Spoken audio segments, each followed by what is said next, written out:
la photo de bienvenue et vous présenter le plan de la discussion d'aujourd'hui. On a prévu 1 heure maximum de discussion avec 2 thématiques principales. Donc il y aura la première thématique, c'est le deuxième point, mais on aura une séance de briefing. Sera l'introduction en fait au fonctionnement du processus décisionnel au sein de l'Union européenne. Donc là, ce sera la partie un peu plus théorique. On ne va pas rentrer grand dans les détails. Le but, c'est de ne pas faire un cours, mais c'est juste représenter au sein du droit de l'Union européenne ce qu'on va simuler. Et la deuxième session va s'attaquer en fait ou présenter le processus de décision, mais en tant que fonctionnement de l'aspect elle-même. Donc, comment on va fonctionner en pratique, ce qu'on va simuler, qui va jouer quoi, comment ça va se passer. On va tout d'abord commencer par une petite présentation en briefing académique et à un moment des questions-réponses si vous en avez. D'abord, ce sera la remarque logistique. Tous les documents sont disponibles sur le lien Teams. Je vais vous le renvoyer parce qu'il a déjà été envoyé dans un mail général, mais je vais vous le renvoyer notamment. Vous y trouverez les guides des simulations, donc les guides généraux, mais aussi les guides spécifiques en fonction des postes à responsabilité. Il y aura en fait des guides pour les différents postes comme rapporteur, président de commission, lobbyiste ou journaliste. Donc tout ça sera trouvé sur le SharePoint. Il y a aussi les textes qui sont disponibles, donc à la fois les textes des différentes commissions et seront uploadés sur ce serveur quand ils seront disponibles, les textes des présidents de groupes politiques quand ils seront disponibles. Et sont disponibles sur ce lien le règlement général de la SPEC, à la fois le RIPES, donc le règlement général du Parlement européen, et le RICS, le règlement général du Conseil, qui sera à nouveau cette année. Alors, là, ce sera une collaboration avec le pôle logistique, mais je peux déjà vous annoncer que l'ensemble des participants et des participantes auront un espace Teams, une adresse mail SPEC pour pouvoir communiquer pendant la simulation. Il sera extrêmement important de bien communiquer, de bien se connecter à l'avance sur cette adresse mail. Tout sera vous donné, toutes les informations vous seront données avant la simulation, mais il faudra bien tester de pouvoir se connecter avant la spec, car ce sera assez important, notamment les groupes. Il y aura des groupes types pour les différentes simulations, mais ce sera aussi l'endroit où on va vous présenter l'espace pour uploader, par exemple, les amendements et les propositions d'amendements. Ensuite, le dernier point logistique, c'est que vous aurez donc dans votre adresse mail SPEC un calendrier Outlook avec le calendrier de la semaine, les lieux de réunion et les dates, les dates deadline, les dates limites. J'entends juste un micro allumé, est-ce que je peux demander de le couper? Ce sera peut-être plus facile et plus agréable. Là, sur ce point-là, j'ai juste une illustration de comment ça va être présenté. On vous enverra un mail logistique avec l'adresse mail un peu plus tard dans l'année. On va rentrer dans la première session qui sera la réflexion et la présentation sur le processus décisionnel européen. Ça sera le tableau général qu'il faut avoir en tête en tant que tel. Donc, on a en fait un triangle ou un carré, dépendamment des auteurs institutionnels, où on a le Conseil européen, où ce sont les hauts représentants, enfin les responsables de gouvernement de chaque État membre qui vont impulser les grandes orientations européennes. La Commission européenne, gardienne des traités, qui est l'exécutif, elle est en fait aussi l'initiative législative car elle propose le budget et les lois européennes. Et ensuite, on a 2 organes législatifs, co-législatifs, le Parlement européen, que vous allez simuler, et le Conseil de l'Union européenne, que vous allez aussi simuler. Ils votent ensemble le budget et les différentes réglementations européennes. Aussi, et le Parlement européen a un certain contrôle sur la Commission européenne, notamment avec le budget. Ou des propositions de censure. C'est le règlement général du droit de l'Union européenne. Au sein de l'Union européenne, au sein de la simulation, nous aurons un règlement, donc le règlement du Parlement européen, le RIPES, qui reprend cette dynamique-là.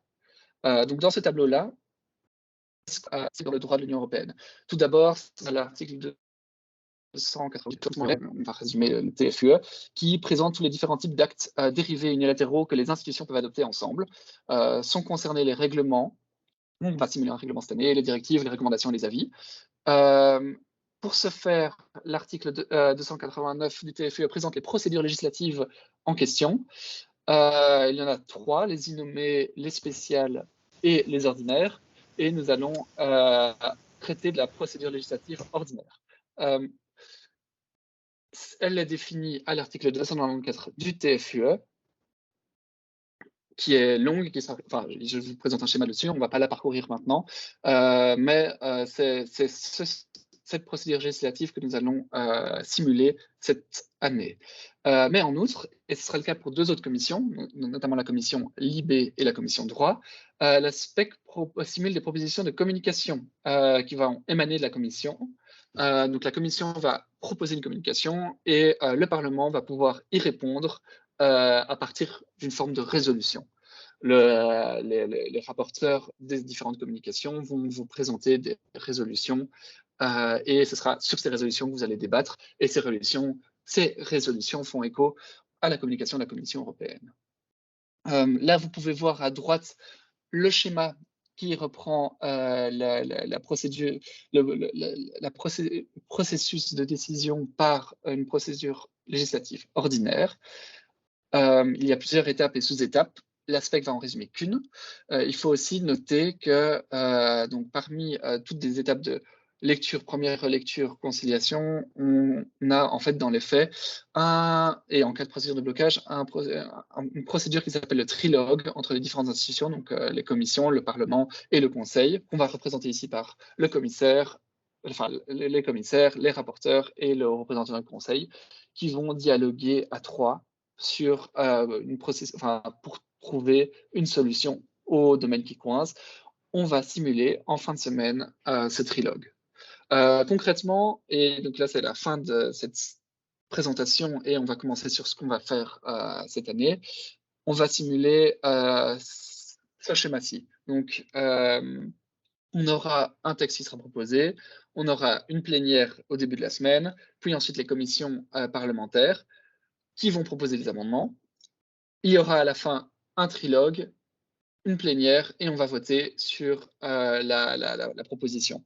On notera aussi qu'on va simuler aussi cette année le Conseil en lui-même. Et donc, dans ce processus... attendez, il y a un micro, je peux vous demander de couper.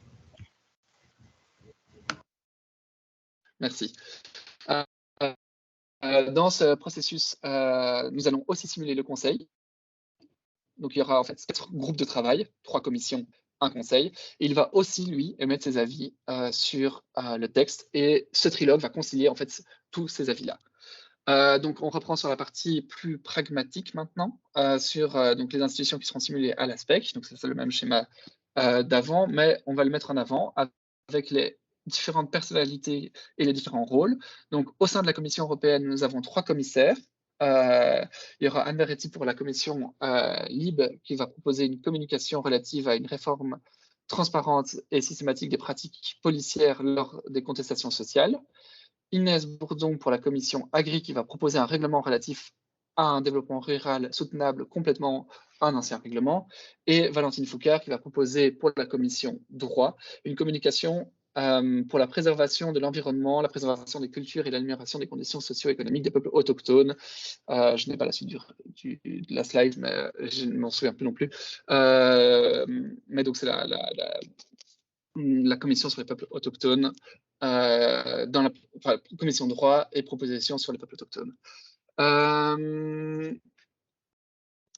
On arrive aussi maintenant sur les acteurs du Parlement européen. Il y aura 3 commissions et 120-140 eurodéputés. On aura une présidence du Parlement européen en binôme. On a, mais c'est encore provisoire parce que le recrutement n'est pas encore terminé, 3 présidentes de commission, communication Libé, Agri et Droit, 3 rapporteurs pour chacun d'entre elles, pour Libé, Agri et Droit, et au moins 6 présidents et présidentes de groupes politiques. Donc ça, ce seront tous les acteurs du niveau du Parlement européen. Cette année, nous allons aussi simuler donc, le Conseil de l'Union européenne, où nous aurons un haut représentant du Conseil qui va articuler en fait cette institution avec les autres institutions, notamment dans le trilogue, qui sera incarné par Victor. Et nous avons 27 États membres qui seront, donc 27 participants vont jouer chacun des États membres au sein du Conseil. Ce texte-là va légiférer sur, et débattre sur le texte agri, et ils vont discuter ensemble. Donc, il y aura la proposition d'Inès qui sera à la fois débattue, donc la proposition sur le texte agri qui sera à la fois débattue au niveau du Parlement européen avec la commission agri, et à la fois au niveau du Conseil. Et le trilogue va vouloir rassembler ces deux positions différentes. Pour vous donner une idée plus pragmatique, la semaine va fonctionner comme ci. On aura un premier jour, que j'appelle le jour 0, qui sera le dimanche, où on va accueillir les participants, et il y aura la présentation plutôt en off du coup, parce qu'on ne va pas encore jouer la spec, mais ce sera la présentation du déroulé de la semaine et les discours officiels. Le début de la simulation va commencer, les horaires vont être travaillés, donc ce sera plutôt le contenu qu'il faut se penser, mais on va présenter le travail de la commission en plénière et débattre sur les textes. Ensuite, à partir du deuxième jour, nous aurons les commissions parlementaires, débat sur les textes. L'après-midi, il faudra rédiger les premiers amendements, faire du travail en groupe politique, et les négociations informelles vont commencer. Pour le soir du deuxième jour, il faudra déposer les amendements des textes, et ce dépôt se fera par Teams. Le troisième jour au matin, on va débattre sur les amendements, et on va débattre et voter sur les amendements. Le quatrième jour, on retourne en séance plénière. On va reprendre, on va voter ces textes-là. Donc les propositions des différents amendements seront soumis en plénière. Il y aura les votes. Et le dernier jour, on aura le trilogue pour concilier avec le Conseil. Et le vote final des amendements en commission en cas de modification. Et ensuite, encore un vote. Au final, ça va dépendre en fonction des textes et en fonction des débats, mais il y aura peut-être plus de votes, plus de changements de texte en fin de course. À noter que c'est le calendrier uniquement du Parlement européen. On va encore proposer le calendrier du Conseil qui va se jouer en dialogue avec le calendrier du Parlement européen. Ce sera pour un peu plus tard dans la session sur le Conseil. Pour vous donner une idée plus pragmatique et pour mettre un peu plus de contenant sur le débat, sur le texte agri, on aura le trilogue qui sera présidé par le président de la commission, donc là ce sera Mathieu Patouret. Le Parlement sera représenté par sa rapporteuse avec Brune. On aura les différents rapporteurs fictifs et les représentants de chaque groupe politique qui pourront assister au trilogue mais ne pourront pas participer. Victor sera représentant du Conseil et Inès sera présidente de la commission. Il faudra trouver, donc présidé par le président de commission, il faudra que chacun des trois partis trouve un accord. J'en viens donc à la fin de la présentation et je laisse maintenant l'espace des questions. Peut-être ce sera plus facile de les poser par le chat ou par main levée pour éviter une surcharge.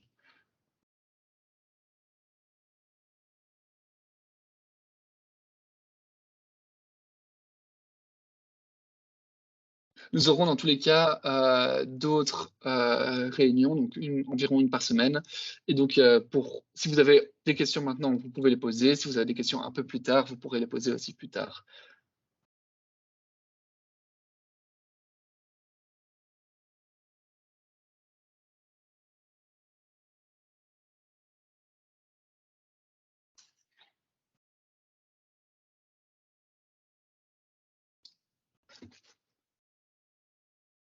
Si personne n'a de questions, je vais peut-être clôturer l'enregistrement et mettre fin à la première formation. Ah. Bonjour Rémi. Oui. Quelle est la différence entre l'Union européenne, le Conseil européen et le Conseil de l'Europe? Donc peut-être une question donc plus générale. Là-dessus, j'ai référé mais on va y répondre ensemble, mais il y aura un texte de base sur le SharePoint, un guide des institutions européennes qui reprend facilement, il date de 2014, mais il est encore très bien fait. Bon, donc toute la partie élection et nominative n'est plus d'actualité, mais sur le fonctionnement des institutions, c'est très intéressant. On va voir que le Conseil de l'Union européenne